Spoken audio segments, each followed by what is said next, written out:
महाभारत के 141वें अध्याय की ओर बढ़ रहे हैं। ये आदि पर्व का 141वां अध्याय है।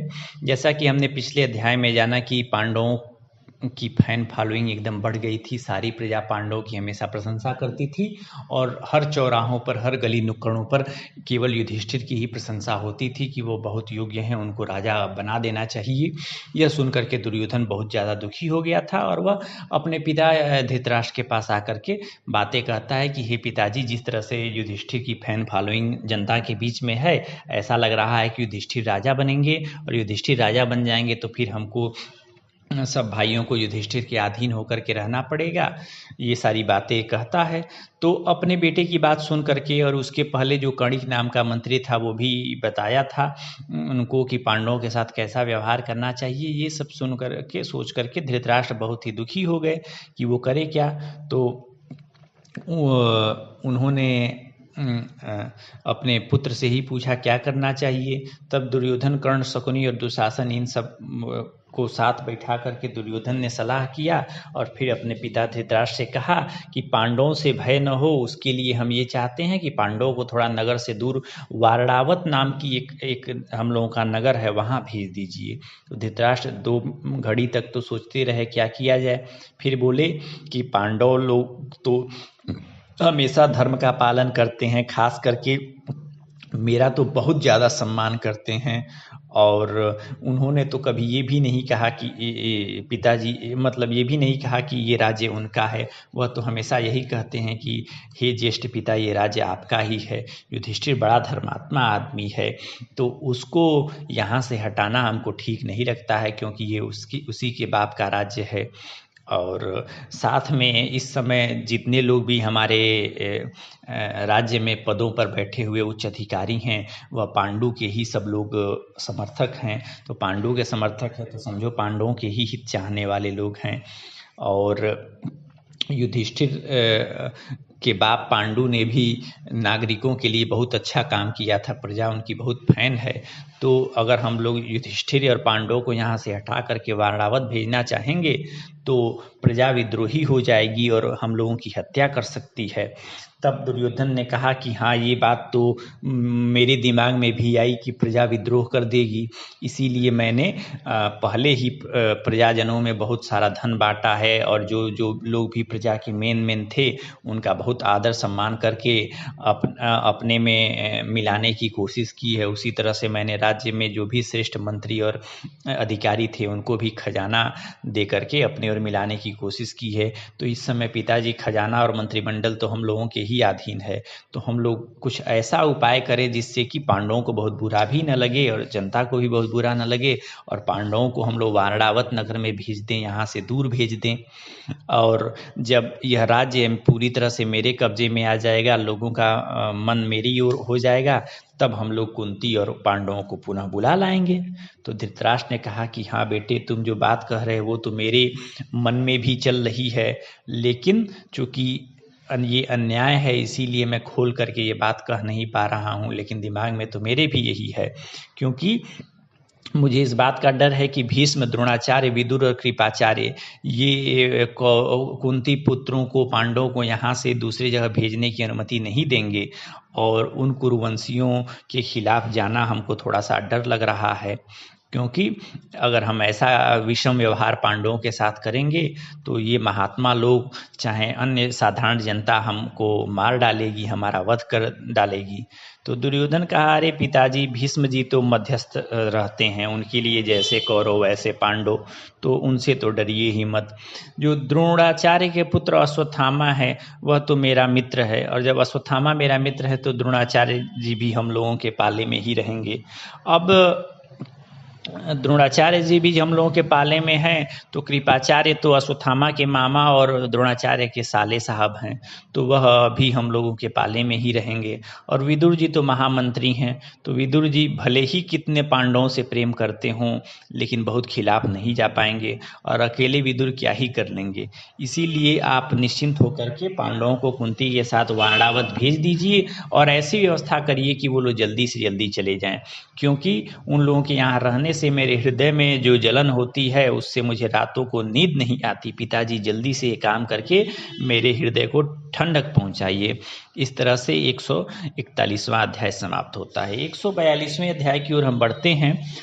इसमें होता ये है कि दुर्योधन और उसके भाइयों ने खजाना दे करके, धन दे करके, आदर सत्कार के द्वारा जितने भी मंत्री और उच्च अधिकारी थे उनको अपनी ओर मिला लिया था। और धृतराष्ट्र की आज्ञा से जो कुछ मंत्री थे वो चारों ओर इस तरह का माहौल बनाना शुरू कर दिए थे कि वारणावत नगर तो बहुत ही सुंदर है और वहाँ शिव जी की पूजा के लिए बहुत बड़ा मेला लग रहा है। उतना बड़ा मेला धरती पर कहीं नहीं लगा है। अरे उस जगह पर जो जाता है वो लौट करके वापस नहीं आता है, इतनी अच्छी जगह है। इस तरह से धृतराष्ट्र के कहने पर वो लोग चारों ओर इस तरह का माहौल बनाना शुरू कर दिए। जहाँ भी वो लोग जाते थे केवल उस वारणावत नाम के नगर की, वारणावत नाम के शहर की महिमा बताते थे। तो पांडवों ने भी ये जब सुना तो उनके मन में भी बड़ा कौतूहल हुआ कि अरे हम लोगों को भी वारणावत चलना चाहिए। तो जब धृतराष्ट्र ने जान लिया अपने गुप्तचरों के माध्यम से कि पांडवों लोगों के मन में भी वारणावत जाने की इच्छा है, तब धृतराष्ट्र ने उन लोगों को बुला करके कहा, बेटो तुम लोगों ने सारी शिक्षा दीक्षा भी ले ली है और मेरे मंत्री जो हैं वो बता रहे हैं कि वारणावत बहुत सुंदर जगह है, तो उस शहर में तुम लोग जाओ, वहाँ एक बहुत बड़ा उत्सव हो रहा है। तो मैं चाहता हूँ कि अपनी माता और अपने सेवकों के साथ वहाँ जाओ और वहाँ एकदम आनंद उठाओ, थोड़ा सा वहाँ के ब्राह्मणों से मिलो, वहाँ की प्रजा से मिलो, आनंद करो और फिर जब तुम्हारा मन वहाँ से भर आए तो हस्तिनापुर चले आना, यहाँ वापस चले आना। तो युधिष्ठिर समझ तो गए कि धृतराष्ट्र के मन में क्या चल रहा है, लेकिन सोचे भाई कर भी क्या सकते हैं, ये राजा आदमी है, इसीलिए बहुत अच्छा कह करके युधिष्ठिर उनकी बात मान लिए। फिर युधिष्ठिर ने क्या किया कि जो भी श्रेष्ठ लोग थे, कृपाचार्य, द्रोणाचार्य, भीष्म और जो भी मंत्री थे, तपस्वी ब्राह्मण थे, पुरोहित थे, राज्य के लोग थे, मेन लोग थे, गांधारी वगैरह, सबसे मिल करके बोले कि हम अपने महाराज धृतराष्ट्र की आज्ञा से वारणावत जाना चाहते हैं, वहाँ बहुत भारी मेला लगा हुआ है, तो आप लोग हमको आशीर्वाद दीजिए जिससे कि हम लोगों का कल्याण हो। तो उन लोगों ने कहा कि अरे पांडवों, तुम लोग अगर जाना चाहते हो तो तुम्हारा कल्याण हो, तुम्हारा किसी तरह से भी अमंगल नहीं हो सकता। इस प्रकार पांडव लोग वारणावत नगर के लिए प्रस्थान कर दिए और 142वां अध्याय यहाँ समाप्त होता है। अब 143वें अध्याय की ओर बढ़ते हैं कि जब दुर्योधन को पता चला कि धृतराष्ट्र ने पांडवों को वारणावत जाने की आज्ञा दिया है तो बड़ा ही वह खुश हुआ। उसने अपने मंत्री पुरोचन को बुलाया और उससे कहा कि अरे मंत्री भाई सुनो, ये जो भी धरती है, जो भी यहाँ का धन दौलत है, वो सब जैसा मेरा है वैसा तुम्हारा है। तुम मेरे मित्र हो और तुमसे ज़्यादा विश्वास पात्र कोई है नहीं, इसीलिए मैं तुम्हारे साथ एक सीक्रेट मीटिंग कर रहा हूँ, उस पर ध्यान दो और यह बात किसी को मत बताना, जो मैं कह रहा हूँ उसका बात करो। तो मेरे पिताजी ने पांडवों को वारणावत भेजा है, वो वहाँ लोग मेले में जाएंगे, घूमेंगे। तुम तत्काल क्या करो कि रथ पर बैठ करके सीधे वहाँ पहुँचो और वहाँ जा करके एक ऐसा घर बनवाओ जिसके कमरे बहुत सुंदर हो, महल बहुत सुंदर हो, बहुत पैसा, जितना पैसा लगे जाओ और खूब सुंदर महल बनवाओ। लेकिन करना क्या है तुमको कि सन, राल या जो भी पदार्थ लगता है कि ज्वलनशील है, आग जल्दी से भड़का देगा, उन सबको उन मकान की दीवारों में लगवा देना। घी, तेल, चर्बी, लाह जो भी मिले, मतलब जिससे भी एकदम तुमको लग रहा हो कि एकदम अग्नि छूते ही वो जल जाएगा, वो सब उस घर की दीवारों में लगवा देना। और ऐसा करना कि पांडवों और अन्य लोगों को पता न चले कि यह घर जो है वह आग भड़काने वाले पदार्थों से बना हुआ है।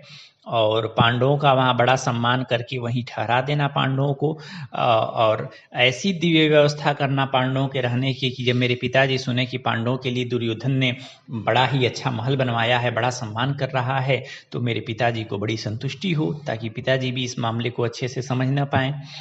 और पांडवों लोगों के साथ ऐसा रहना कि उन लोगों के मन में जरा भी संदेह न हो। और जब पांडव लोग सो रहे हो तो तुम समय देख करके घर के दरवाजे पर आग लगा देना, ताकि वो लोग बाहर ना निकल पाएं और मर जाएं और बाकी जनता ये समझे कि आग में लगने से पांडवों की मृत्यु हुई है। तो लोग समझेंगे कि एक्सीडेंट हुआ है और कोई भी पांडवों की मृत्यु के लिए हम लोगों पर दोष आरोपित नहीं करेगा। तो पुरोत्तन ने दुर्योधन के सामने प्रतिज्ञा की कि ठीक है भाई, वचन दिया कि हम आपकी बात को मानते हुए वही काम करेंगे। और यह कह करके पुरोचन शीघ्र वारणावत के लिए चला गया। इस प्रकार 143वां अध्याय समाप्त होता है। 144वें अध्याय की ओर बढ़ते हैं। 144वें अध्याय में होता है कि पांडव लोग दुखी मन से भीष्म को प्रणाम करके जा रहे हैं, क्योंकि पांडवों के मन में तो था कि ये जो धृतराष्ट्र हम लोग को भेज रहे हैं इनके मन में खोट है। ये पांडव लोग जानते थे, क्योंकि शुरू से ही देख रहे थे उन लोगों के साथ भेदभाव हो ही रहा था। लेकिन अब राजा की आज्ञा थी और वो सम्मान करते थे धृतराष्ट्र का, इसीलिए वो लोग चलने को आतुर हो गए। और चलने से पहले जो भी नगर के श्रेष्ठ लोग थे उनसे मिले, भीष्म से, द्रोणाचार्य से और प्रजाजनों से मिले, माताओं से मिले। जब वो लोग जाने लगे तो कुछ लोग दुखी होकर के पांडवों के साथ जाना शुरू कर दिए। और कुछ ब्राह्मणों ने ये भी कहा कि अरे उस दुष्ट धृतराष्ट्र के तुम लोगों के साथ जो अन्याय करता है, ये सब चीज़ें हम लोग जानते हैं। हे भीम, हे अर्जुन, हे दुर्योधन, हे युधिष्ठिर, आप लोग चिंता मत करिए। धृतराष्ट्र जो है वो आप लोगों के यश को सहन नहीं कर पा रहा है, इसीलिए अधर्मयुक्त काम कर रहा है, आप लोगों को वहाँ भेजने की कोशिश कर रहा है ताकि आप लोग राज्य से दूर चले जाएं। हम लोग ये नहीं समझ पा रहे हैं कि भीष्म जी ने कैसे अनुमति दे दी आप लोगों को वहाँ जाने के लिए। अरे महाराज, वह जगह रहने योग्य है नहीं, लेकिन आपको वारणावत जैसी जगह पर भेज रहे हैं सब। और भीष्म जी भी कुछ नहीं बोल रहे हैं। भीष्म जी को तो कम से कम रोकना चाहिए कि वारणावत न जाएं, ऐसा कहा। और ब्राह्मणों ने भी कहा कि पांडु जब राजा थे तो क्या राजा थे, पिता के समान हम लोग का पालन पोषण करते थे, लेकिन उन्हीं के लड़कों के साथ देखो आज क्या दशा हो रही है। तब युधिष्ठिर ने जब सुना कि पुरवासी ऐसी बातें कह रहे हैं, नगर निवासी ऐसी बातें कर रहे हैं, तो उन्होंने कहा कि अरे भाई, धृतराष्ट्र जी हम लोगों के पिता हैं, गुरु हैं, श्रेष्ठ आदमी हैं, तो जैसा बोल रहे हैं वैसा हम लोग पालन कर रहे हैं। आप लोग हमारा हित चाहने वाले हैं, आप लोग बस हमें आशीर्वाद दीजिए और अपने अपने घरों को लौट जाइए और हमारे लिए मंगल कामनाएं करिए। ऐसा कहने पर पुरवासी जो थे, नगर निवासी थे, सब लोग लौट गए। विदुर जी युधिष्ठिर को साइड में बुला करके दुर्योधन के कपट की सारी बातें बताए। उन्होंने मलेच्छ भाषा में, मतलब नॉर्मल भाषा में नहीं कहा, मलेच्छ भाषा मतलब दूसरी भाषा बना करके उन्होंने युधिष्ठिर को ये बात समझाया। युधिष्ठिर भी मलेच्छ भाषा जानते थे, क्योंकि हमारे यहाँ अंग्रेजी भाषा को भी मलेच्छ भाषा कहते हैं। मतलब समझिए हिंदी संस्कृत से अलग जो भी भाषा है उसको मलेच्छ भाषा के रूप में यहाँ कहा गया है। तो उस भाषा में उन्होंने क्या कहा कि युधिष्ठिर को समझाया, इस तरह से समझाया कि बाकी लोग वहाँ के समझ नहीं पाए कि ये समझा क्या रहे हैं, और वो बातें समझा ले गए। तो उन्होंने यही बताया कि जैसे घास फूस और सूखे वनों वाले जंगल को जलाने की आग लग जाए, लेकिन वह आग बिल में रहने वाले चूहों को नहीं जला सकती, तो उसी तरह से जो बुद्धिमान आदमी है वो अपनी रक्षा का उपाय करते हैं और जीवित रहते हैं। तो चूहे वाली बात उन्होंने समझा दी कि आग से बचने के लिए चूहा वाला उपाय करना चाहिए। उन्होंने कहा कि जो भी होशियार आदमी है वह अगर सावधान सचेत रहेगा तो शत्रु कभी उस पर आक्रमण नहीं कर पाएगा। तो युधिष्ठिर जो थे वो विदुर जी की बात को समझ करके बोले कि आप जो कह रहे थे उस रहस्य को हम अच्छे से समझ लिए हैं।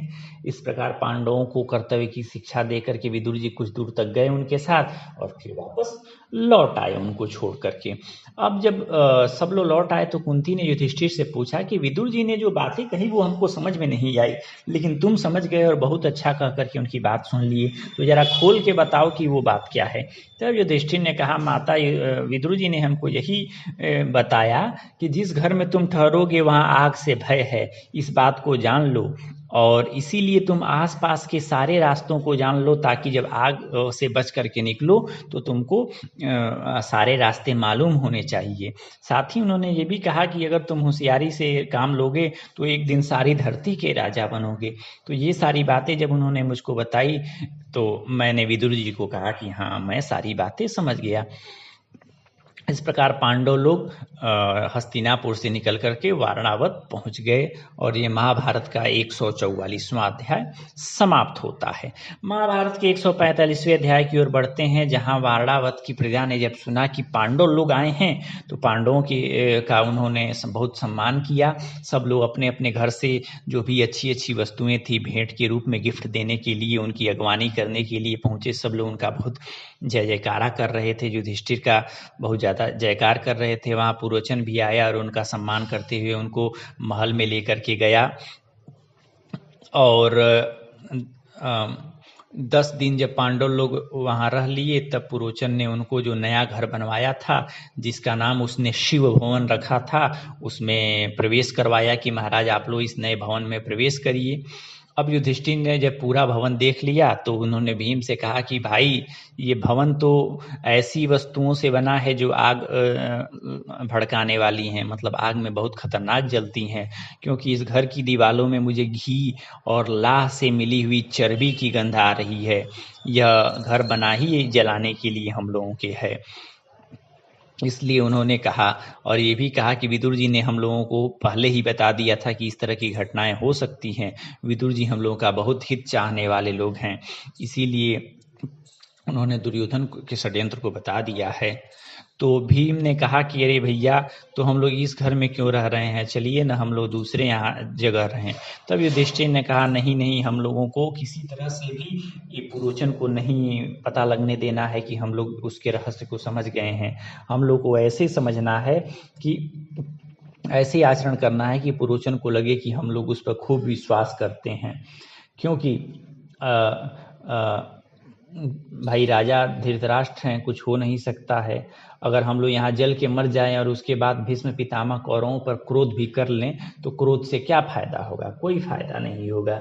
उसी तरह से अन्य भी जो श्रेष्ठ लोग हैं वो क्रोध कर लेंगे तो कोई फायदा नहीं हो पाएगा। और अगर दुर्योधन को पता चल गया कि हम लोग जान गए हैं कि यहाँ जलने का खतरा है और यहाँ से भाग जाएंगे, तो दुर्योधन राजा का लोभी है, वो अपनी सेना भेज करके या गुप्तचरों के द्वारा हम लोगों को मरवा देगा। इस समय उसके पास सारे अधिकार हैं और हम लोग पद से वंचित हैं। इस समय सारे मंत्री संतरी सब लोग दुर्योधन की ओर से हैं, हम लोग असहाय हैं। उसके पास पूरा खजाना है, खजाने के बल पर वो सबको अपने वश में मिला सकता है, वह हर उपाय कर सकता है हमारी हत्या के लिए। इसीलिए दुर्योधन और पुरोचन को धोखे में रखने का उपाय यही है कि हम लोगों को बेवकूफ़ बन के यहीं रहना चाहिए और सावधानी के साथ रहना चाहिए। और हम लोग दिन में निकल करके शिकार खेलने के बहाने जाएंगे और इस महल के चारों ओर के सारे रास्तों को नाप लेंगे, जान लेंगे, ताकि हम लोग को पता रहे कि जब यहाँ से भागने की स्थिति आए तो कौन कौन से गुप्त रास्तों से हम लोग भाग सकते हैं।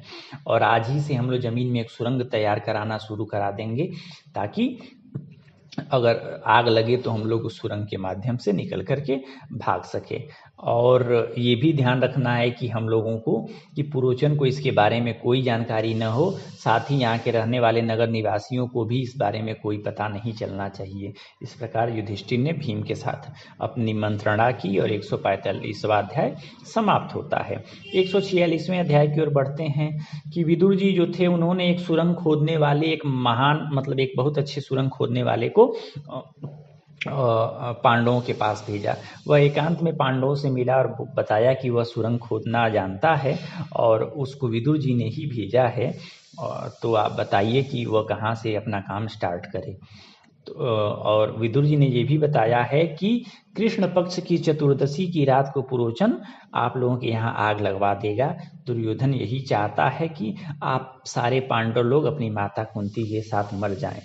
और विदुर जी ने जो जो बातें ये कही थी युधिष्ठिर से मलेच्छ भाषा में, वही बातें इस दूत ने कह दिया। तो जब ये बातें उस दूत ने कह दिया तो युधिष्ठिर को विश्वास हो गया कि हाँ हाँ ये विदुर जी का भेजा हुआ ही आदमी है। तब युधिष्ठिर ने कहा कि हे मित्र, विदुर जी जैसा आदरणीय और विश्वसनीय हमारे लिए कोई नहीं है। तुम उनके भेजे हो तो हम भी तुम पर उतना ही विश्वास करते हैं। जैसे वो हमारी रक्षा करते हैं तुम भी हमारी रक्षा के लिए ये उपाय करो और क्या करो कि हम लोगों को आग से बचा लो, नहीं तो हम लोग यहीं आग से जल करके मर जाएंगे। और यहाँ एक कमरा है जिसमें हम लोगों के सारे अस्त्र शस्त्र रखे हुए हैं, तो तुम वहीं से खुदाई का सारा कार्यक्रम शुरू करो। विदुर जी, और ऐसे करो ताकि पूर्वजन को कुछ पता न लगे।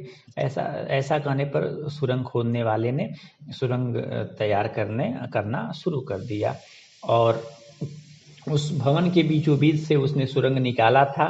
उसके मुहाने पर किवाड़ लगे हुए थे, और उसका मतलब ऐसा व्यवस्था किया था कि किसी को पता ना चले कि अंदर सुरंग खुद रहा है या अंदर कुछ है।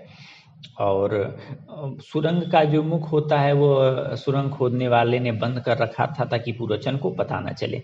पुरोचन हमेशा मकान के दरवाजे पर निवास करता था। पांडव लोग रात को कोई ना कोई जागता रहता था अस्त्र शस्त्र संभाले हुए, ताकि भाई कोई भी असावधान न रहे।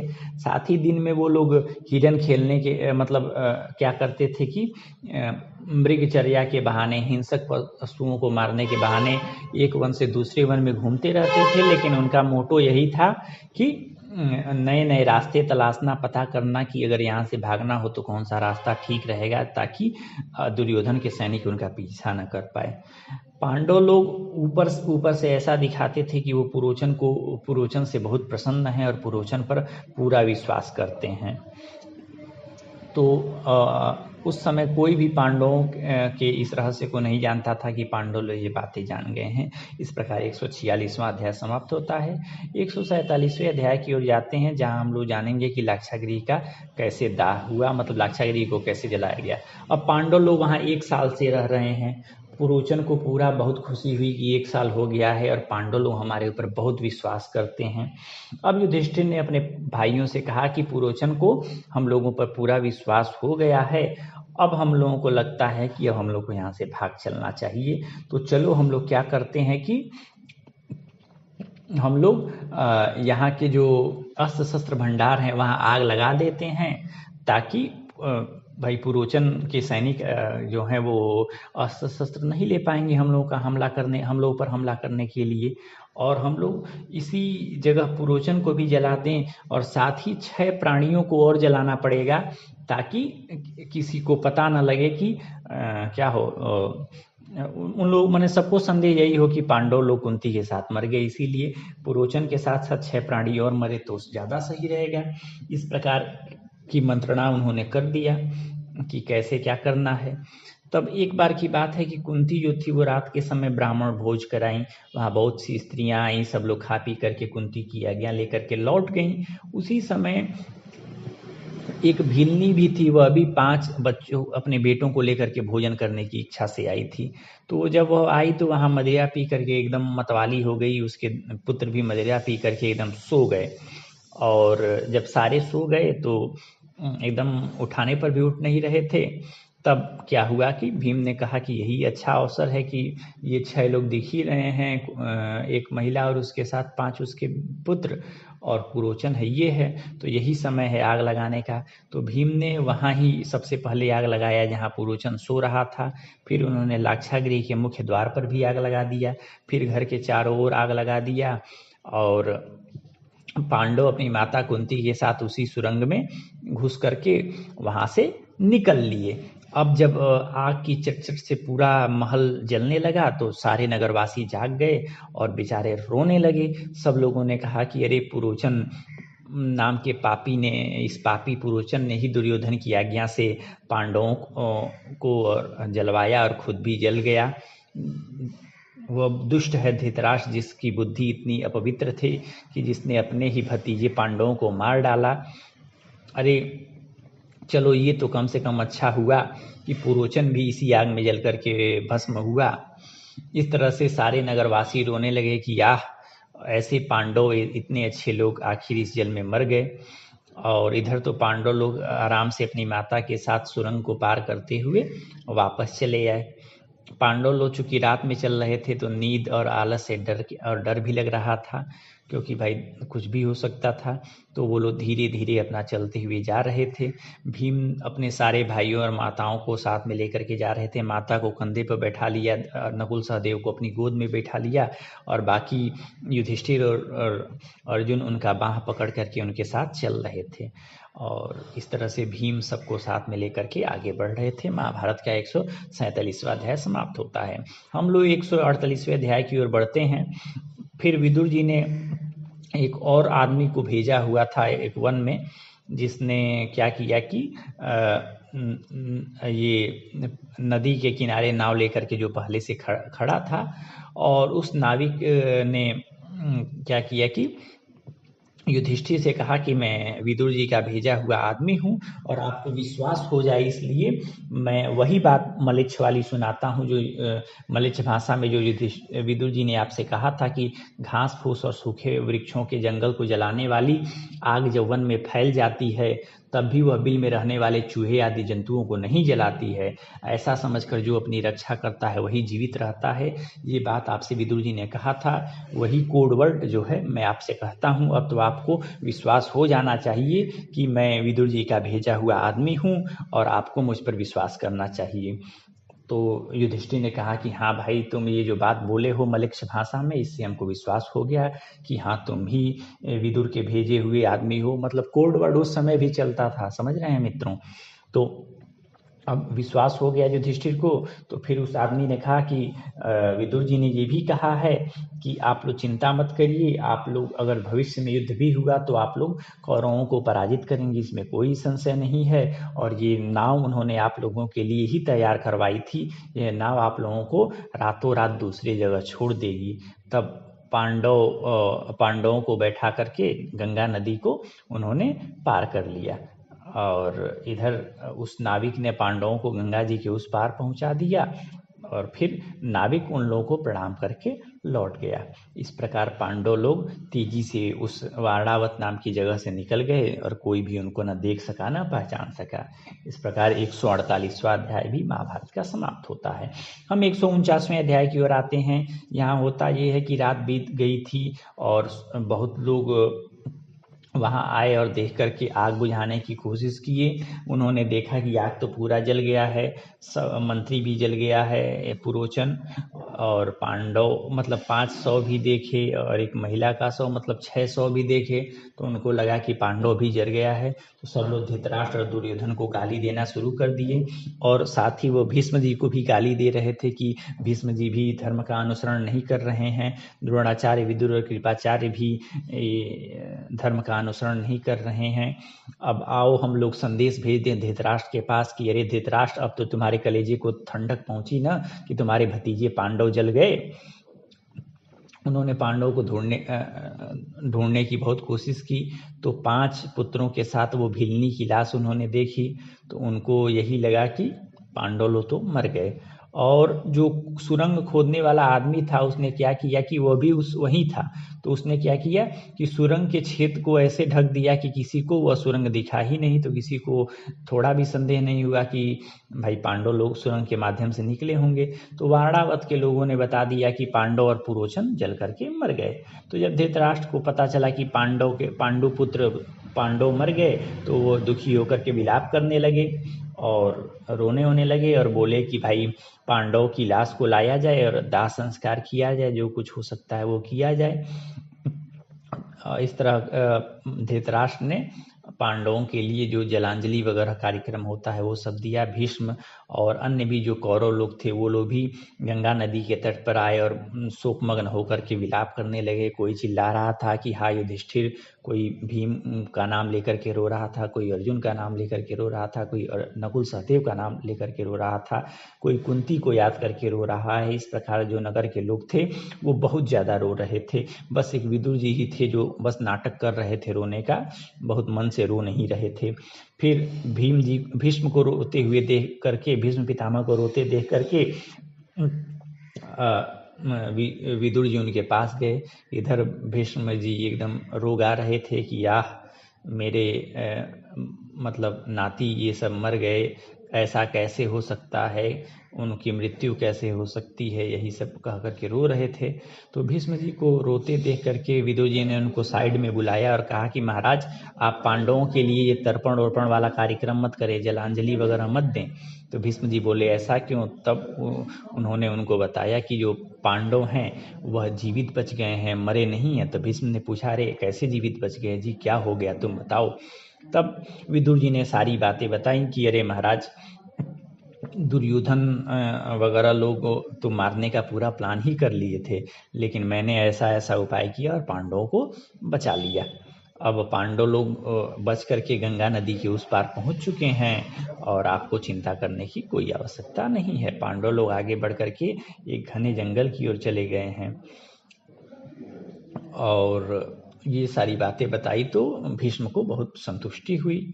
अब इधर हम आते हैं कि पांडव लोग जब गंगा नदी पार करके अगले जंगल में घुस गए थे तो वहाँ बहुत थक गए थे, और पांडव लोग को थका देख करके भीम बोले कि भाई आप लोग मेरे शरीर पर चढ़ जाइए, और सबको लेकर के भीम साथ में चलने लगे। इस प्रकार 149वां अध्याय भी समाप्त होता है।